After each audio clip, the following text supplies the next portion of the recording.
Hello guys, আসসালামু আলাইকুম। Suman, Welcome to Advanced Level 1S.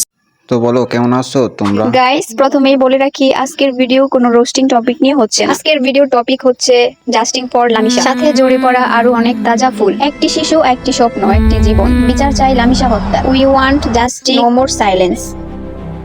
চুপ থাকলে অপরাধী প্রতিবাদী পরিবর্তনের প্রথম ধাপ।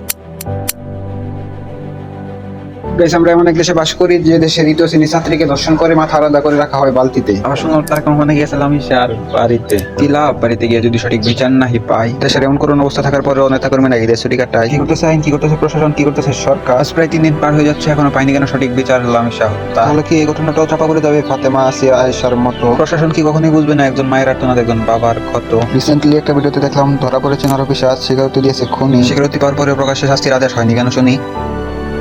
কোনো ছাড় নেই, দৃষ্টান্তমূলক শাস্তি হোক, আইন হোক, সমাজ নিরাপদ। আমরা এমন একটা দেশে বাস করি যে দেশে রাজাকার বলার কারণে একটা পুরো দেশ সরকারের বিপক্ষে চলে যায়, অথচ নিষ্পাপ শিশুগুলো নির্যাতিত হয়ে প্রাণ হারাচ্ছে, এগুলোর কোনো বিচার নেই। সরি বোন, তোদের মৃত্যুর পরে আমরা দেশে শাস্তির কার্যক্রম সম্পাদন করতে পারি।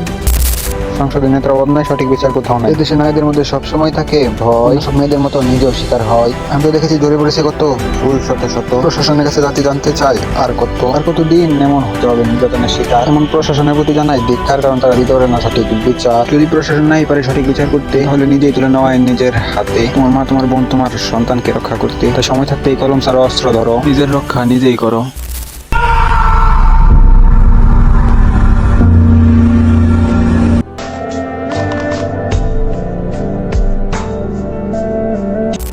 কেমন নিয়ম বাংলাদেশের, লজ্জা ভীষণ পায়, টাকার লোভে সঠিক বিচার কোনোখানেই নাই। সপ্তাহখানেক চলবে কথা, লামিশাকে নিয়ে হঠাৎ করেই ভুলে যাবে নতুন ইস্যু পেয়ে। স্বীকারোক্তি দিয়েছে ওই নরপিশাচ খুনি, তবুও তার ফাঁসির আদেশ হয় না কেন শুনি? খানকির পোলারা সং ছড়ে কি আঙ্গুল চুষে।